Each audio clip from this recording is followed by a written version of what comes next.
Bem-vindos ao painel A Transição para um Ecossistema Digital.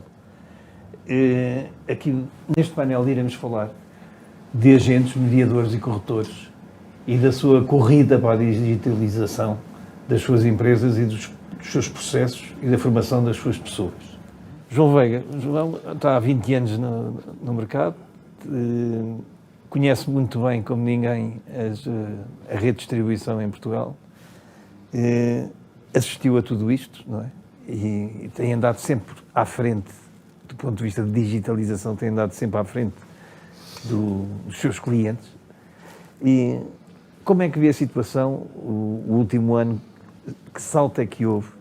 Pelo menos um salto de mentalidade, talvez uma maior receptividade à digitalização. E quais são os obstáculos que ainda nota que possam existir? Para além dos, obviamente, financeiros, não é? Que se calhar também a tecnologia, não sei se está mais acessível ou não. Se nos pudesse explicar quais são as barreiras que sente. Excelente foco nas barreiras, porque acho que essa é uma questão que, apesar das vontades, muitas vezes existem barreiras em que as vontades têm que crescer ainda mais para se conseguir ultrapassar essas barreiras. Muito já aqui foi comentado sobre exatamente qual é que é a perspectiva e qual é a visão que temos que ter um bocadinho para o futuro. Na minha percepção, no fundo, nós encontramos problemas, mas não foram problemas novos, eram problemas antigos, que, como não estavam resolvidos, se tornaram maiores problemas. Ok? Portanto, não houve assim nenhuma novidade, mas realmente houve barreiras. E uma delas é porque as pessoas também começaram talvez a tomar um bocadinho mais consciência da humanização da digitalização. Uhum. Okay? Este é um aspecto que é importantíssimo, porque nós podemos olhar, fazemos uma pesquisa de 10 minutos no Google e obtemos imensas percentagens, imensos números. E alguns deles podem dizer que, por exemplo, há uma perspectiva de que nos próximos anos, devido à digitalização, haja um decréscimo do número de postos de trabalho de cerca de 30%. Vamos andar por aqui. Pronto. Mas isto é uma questão de humanização também. Porque aqui não é o decréscimo, é eventualmente a conversão. Ou seja, é o redirigir as pessoas para outras funções. Porquê é que eu vim por aqui? Eu vim por aqui porque a digitalização não serve tudo, principalmente naquilo que é a distribuição de seguros. Okay? Que é um mercado que eu conheço realmente, como o Francisco disse, muito bem. Porquê? Porque a digitalização não substitui a criatividade, não substitui a imaginação, não substitui a empatia, não substitui as capacidades sociais das pessoas. E tal como o Luís disse muito bem, o tal aperto de mão, o tal olhos nos olhos que nos dá aquela confiança, dizer, eu acredito no que esta pessoa me está a dizer, esta pessoa transmite-me confiança. Ou seja, o salto que teve que ser, que se começou a dar talvez um bocadinho com mais ênfase, e foi isso que eu senti, foi realmente os operadores olharem, quando digo operadores, digo, portanto, os distribuidores de seguros, as empresas, olharem para dentro e perceberem quais são os processos, quais são as ações que eu tenho aqui dentro que não requerem uma intervenção humana. Uhum. E é aí que o foco tem que entrar nesta digitalização. Exatamente porque aquilo que eu há pouco disse, o digital não substitui essas questões tão humanas como a empatia, a comunicação, a criatividade, a imaginação. Mas pode substituir atividades, processos que são repetitivos. Posso-vos dar um exemplo, não tem nada a ver, mas, por exemplo, a digitalização não pode substituir um cabeleireiro nem um professor de fitness.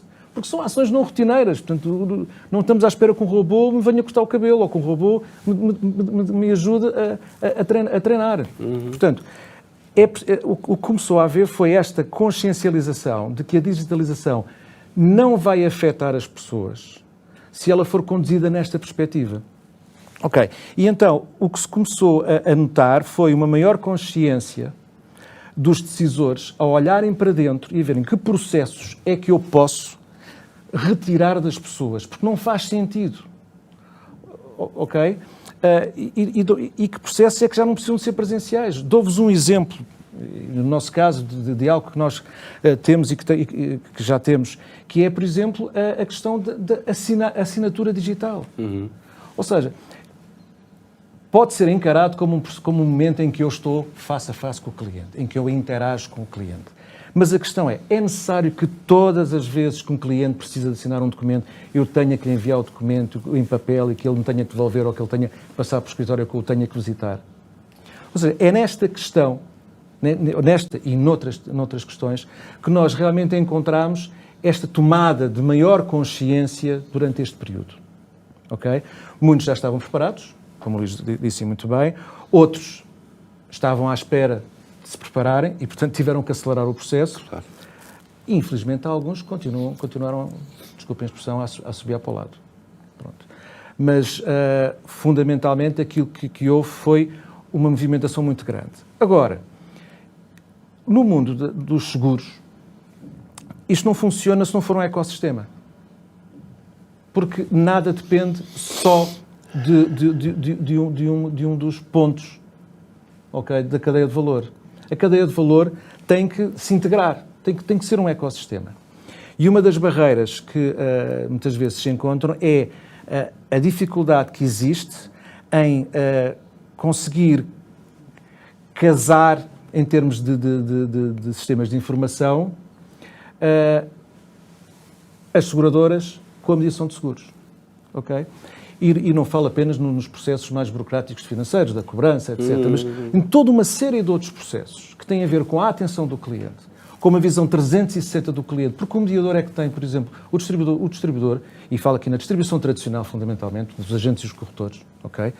Ele é que tem a percepção real de quem é o cliente. Ele conhece o cliente. E, portanto, esta partilha de informação, este ecossistema que tem que existir continua a ser realmente uma barreira para um avanço muito maior e muito mais rápido em termos de digitalização na distribuição de seguros. Quais são os próximos passos que a mediação, que a distribuição de seguros tem que dar? Os próximos passos tecnológicos? Estou-me a lembrar, por exemplo, da cloud, e depois vai ligar a uma última pergunta ao João Pedro Madureira, que tem a ver com a confiança. Em tudo isto, há aqui uma questão de confiança que... Quanto mais informações damos, quanto mais ela vai para a cloud, mais ela foge ao nosso controle. E digo eu, em nome dos mediadores, porque os mediadores não podem dizer isso, mas o que vale realmente é a carteira de clientes, é o conhecerem os clientes, que é um dos grandes trunfos do mediador de seguros. E quando começa a ceder essa informação, a gente ótima de confiança, mas que pode ser ciberatacado. Aqui. Eu penso que o João terá o... Sim, esse é um aspecto muito importante, que é a segurança da informação e o cumprimento da regulamentação para usufruto e guarda dessa informação. E com o advento das soluções cloud, como é o nosso caso, esse é um aspecto que muitas vezes nós também tentamos fazer alguma consciencialização dos nossos clientes relativamente a isso, porque o ter saído daquele ambiente tradicional da IT, de termos o servidor em casa, com os caminhos ligados, e nós sabemos que a nossa base de dados está ali e só se nos assaltarem a casa ou se houver um incêndio é que aquilo tem problemas, para aquilo ir para um sítio que é na cloud, que está alojado algures, em que isso é preciso que o parceiro que fornece esse serviço dê garantias, sem sombra para dúvidas, de cumprimento não só de todos os requisitos de segurança, como também dos requisitos legais.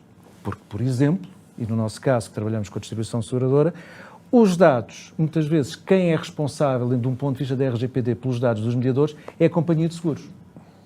Portanto, a companhia de seguros também tem que ter a garantia, num dia que faça uma auditoria a um mediador, que o mediador cumpre também com esses requisitos. Portanto, esse é um aspecto também muito relevante e que é preciso ter muita atenção nesta, se vamos pôr isto tudo debaixo da capa da digitalização, que é exatamente como e onde estão os dados. Portanto, esse é um aspecto que nós forçamos muito, esse aspecto, em termos das garantias que damos e que alertamos que é preciso ter essas garantias. Esta é uma questão. Depois, ultrapassada essa questão, onde é que há caminho para andar? Nós vimos que nos últimos anos, e quem está quem convive com o mercado da distribuição de seguros, vimos que tudo aquilo que é o processo pós-venda, ou seja, já a gestão já existe o contrato, depois existe a emissão do recibo, a cobrança, tudo isso já, de alguma forma, já começa a haver uma integração maior ou menor dentro do mercado segurador, ou seja, este ecossistema já começa a evoluir de alguma forma. Aonde há um caminho muito grande para andar é na pré-venda. E aí é onde nós entendemos que há um caminho a andar. Nós somos uma empresa, a MPM Software, como penso que sabem, é uma empresa ibérica e, portanto, nós aqui em Portugal, nós beneficiamos um bocadinho também das experiências e das evoluções que vamos tendo aqui no nosso país vizinho. E realmente a pré-venda é algo, portanto, toda a parte de análise de ofertas de mercado, no fundo, aquilo que se chamam os tais tarificadores comparativos, ok? Em que permite, com uma operação singular, eu possa obter informação sobre a oferta de mercado de 2, 3, 4 seguradoras, ok? E como mediador oferecer ao meu cliente, dizer, olha, tenho aqui estas ofertas, depois dar o seu aconselhamento, obviamente, porque essa parte é fundamental, porque não basta ter lá a ferramenta a dizer o preço de cada uma, depois o mediador é fundamental no processo de aconselhar e dizer esta pode ser mais cara, mas é melhor por isto e por isto. Portanto, este processo de pré-venda é um processo cansativo e exaustivo para a mediação de seguros em termos de processos de trabalho. Porque são obrigados a poder fazer prova, nomeadamente os corretores, e penso que os agentes também, de alguma forma, fazer prova de que foram à procura no mercado da melhor oferta. Pronto. E, portanto, mas para isso significa que se calhar têm que entrar em 2, 3, 4, 5 sites de seguradoras para obter uma cotação, para depois fazer uma compilação daquilo tudo num Excel, numa folhinha e apresentar. Ou seja, ferramentas como nós, que já as temos e já as desenvolvemos há uma década e meia, okay, e que existem no mercado aqui, no mercado ao lado, são ferramentas que permitem exatamente obviar todo esse processo. E depois fecham o processo, obviamente, depois da contratação e tudo. Portanto, a parte da pré-venda é uma parte que eu entendo que é onde há muito caminho para andar. A parte do pós-venda já fizemos um bom caminho, está a andar e sabemos o que é que está a passar. E depois há estas questões que têm a ver com os processos mais do dia-a-dia, em que se pode ajudar muito a equipa a equipa de trabalho a dedicar-se àquilo que é a parte humana, lá está, em que o que está em causa é a capacidade social de interrelacionamento, a imaginação, a criatividade, a tomada de decisão intuitiva, ok? Que uma máquina não a faz, ok? E, portanto, libertar as pessoas para estas ações, que são muito mais nobres do que estarem a fazer trabalhos repetitivos. Portanto, é neste sentido que nós, na nossa empresa, temos vindo a trabalhar e temos um roadmap já muito claro de coisas que já estão hoje a entrar e que já estão programadas e a caminho de entrar. Portanto, é neste aspecto que realmente há caminho para andar. Obrigado, João.